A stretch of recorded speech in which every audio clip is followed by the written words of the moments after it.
তুমি শুধু ভালোবাসা দিও। বন্ধুর কাছে ভালোবাসা চাই। স্বামী এত কষ্ট করছেন, বন্ধু মুখে ভালোবাসা দিচ্ছে, কিন্তু আমার মা বোনেরা কেউ দুনিয়ার না জানলে আল্লাহ তো জানছেন।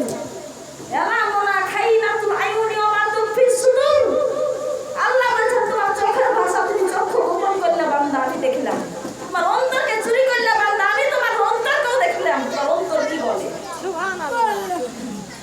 আমার মা বোনেরা বাঁচতে পারবো না, আমরা জানে শুধরে যাই, আমরা জানে এই লাইট কেটে দিই, এই দুনিয়াতে কিচ্ছু নাই, সব বেকার বেকার, এগুলা কিচ্ছু নাই।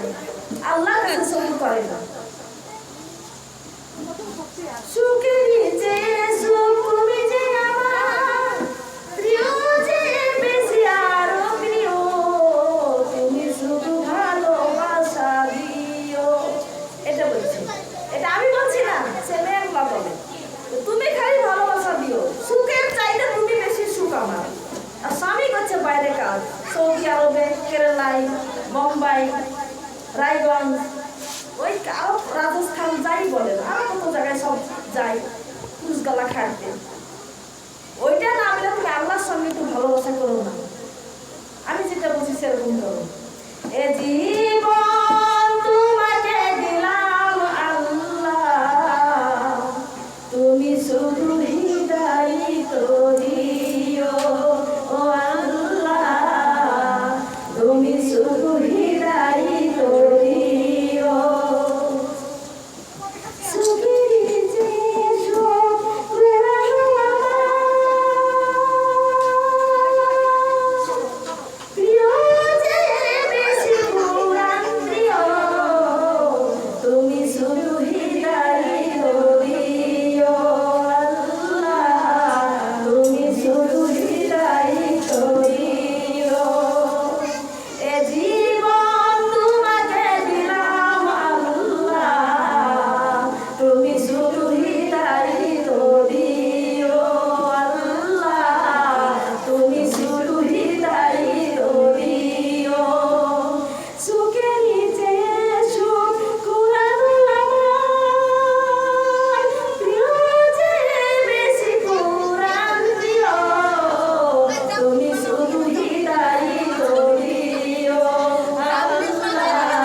বন্ধু খালি লুটবে, কিন্তু বন্ধু কোনোদিনই সাথ দিবে না, সাথ দিলে স্বামী সাথ দিবে।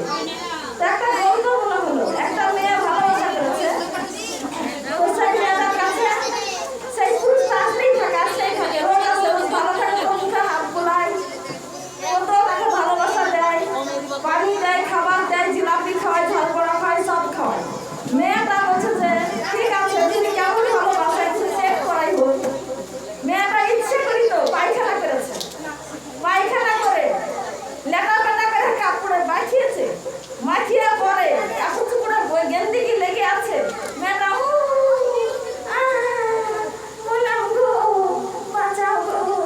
এরকম করছে, বুঝতে পারছেন?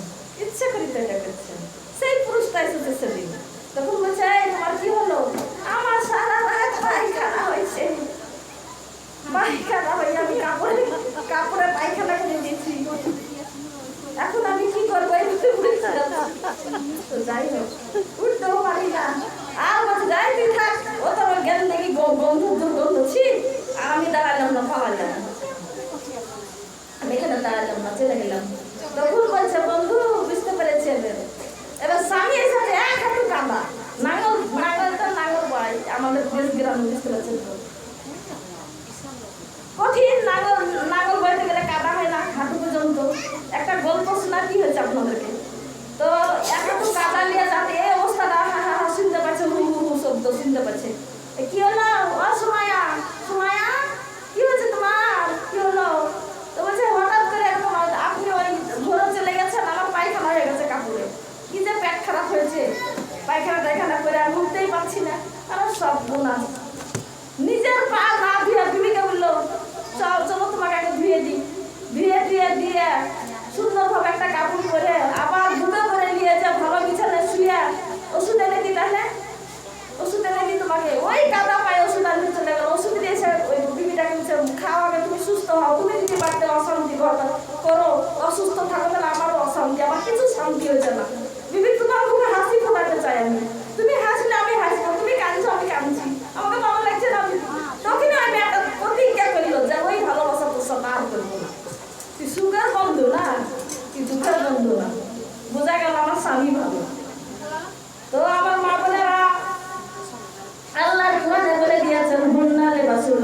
আনতুম লিবাসুল লাহুন্না।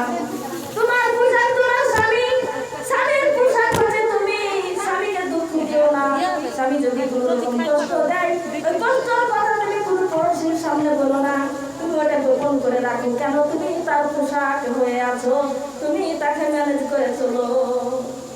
ওই স্বামী যদি কাউকে দুনিয়ার জমিনে চেষ্টা করতে বলতাম, আমি আল্লাহু পাক রব্বুল আলামিন তোমার স্বামীর পায়ে আমি চেষ্টা করতে বলতাম, ওই স্বামীর রক্ত পুঁজ যদি লাখে লাখ দিয়ে যদি বের হয়, ওটা যদি তুমি জিহ্বা দিয়ে চাটো, তবে তুমি কোনোদিন স্বামীর তুমি পুরোপুরি হক তুমি আদায় করতে পারবা না।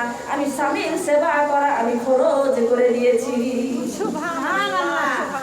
ও মা বোনেরা, ওই স্বামীকে যদি দুঃখ দেন, কথায় কথায় দুঃখ দেন, কথায় কথায় কান্দে যদি আপনার দুঃখ দেয়, আপনার কষ্টতে যদি স্বামী যদি দুঃখিত হয়ে কান্নাকাটি করে, স্বামী যদি বলে, ও বিবি রে, তুই দুনিয়ার জমিনে থেকে আমাকে এত কষ্ট দিছিস, তুই যে মরে গেল আমি তোর জন্য এক চিরো পস্তাবো না, এক বিন্দু তোর জন্য আমি পস্তাবো না। তোর মতন বিবি যদি দুনিয়া থেকে চলে যায়, এক বিন্দু আমি দোয়া করবো না। তো তুই বিবি আমাকে কোনোদিনই সন্তুষ্ট রাখতে পারলি না, তাহলে আল্লাহ তার উপরে অসন্তুষ্ট হয়ে থাকে।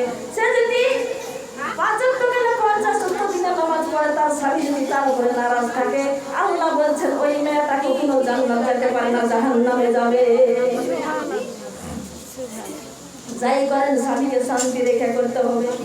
স্বামীকে বলে তাকে সন্তুষ্ট রেখে করতে হবে। আপনি ভালোভাবে কাজগুলো করবেন। স্বামীকে বলবেন, স্বামী গো, মসজিদে আজান হয়ে গেছে, নামাজ পড়ে। কেমন করে ঘুমাও তুমি ও মুসলমান, কেমন করে ঘুমাও তুমি ফজর করে কাজা, এমন হতে পারে জহুরে জানাজা, এমন হতে পারে জহুরে জানাজা। মুসলমান হয় না জন্ম নিলেই মুসলমানের ঘরে, কাফের মুমিন তো ফাতেহা হয় নামাজের ওপরে, মুমিন সালাতের ওপরে। নামাজ ছাড়া এই জীবনে, নামাজ ছাড়া এই জীবনে পাবে না সে যা, এমন হতে পারে জহুরে জানাজা, এমন হতে পারে জহুরে জানাজা।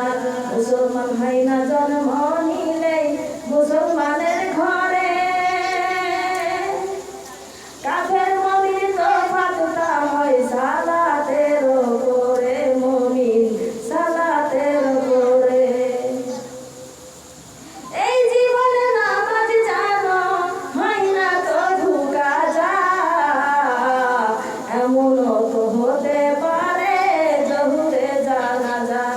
বেনামাজির লাশ কবরেতে নামাবে যখন, মাটির চাপে পাঁজরের হাড় ভাঙিবে তখন, মানুষ ভাঙিবে তখন। বিষাক্ত সাপের ছবল, বিষাক্ত সাপের ছবল, বেনামাজির সাজা, এমন তো হতে পারে জহুরে জানাজা, এমন তো হতে পারে জহুরে জানাজা। কি বুঝলেন? বেনামাজির লাশ যখন কবরে নামাবে, তখন বিষাক্ত সাপে তাকে দংশন করতে থাকবে, আর মাটির চাপে তার হাড্ডি গুটি ভাঙতে থাকবে। কদিন দুনিয়ার জমিনে থাকবো আমরা? এই বাহাদুরি কদিন করবো? একদিন তো ষাট হতেই হবে, কবরে তো যাইতেই হবে। কবরে যদি ভালোভাবে যাইতে চান, আমি জুবাইদা বেগম সাহেবা বলে যাই, ৫ ওয়াক্ত বেঁধে নামাজ পড়েন, সুন্দর করে বুরখা পড়েন, আপনি ঘরের পরিবেশ বাইরে নিয়ে যান। আপনি কার স্ত্রী, আপনি কার বউ, আপনার শ্বশুরের নাম, আপনার স্বামীর নাম যেন উজ্জ্বলিত হয়। যুবকজনের বেটার বউটা সুন্দরভাবে বুরখা করে চলাফেরা করে, তাকে কোনোদিন দেখা যায় না। ওই দায়ুসের মতন যদি দুনিয়ার জমিনে চলেন, তবে ওই দায়ুসরা কখনো আল্লাহর জান্নাত পাবে না।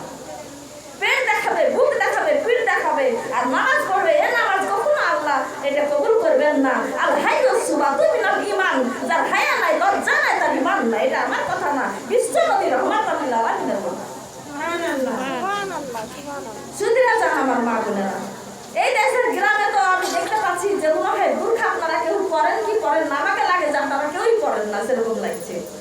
হয়তো সোয়ার মধ্যে হয়তো 10টা পরেন মনে হয়, আমার মন টানছে এরকমই, কিন্তু আমার মনের কথাটা অন্য ভাবলিছে এরকমই যে আপনারা বুরখা পরেন না, কিন্তু বুরখা পরতে হবে।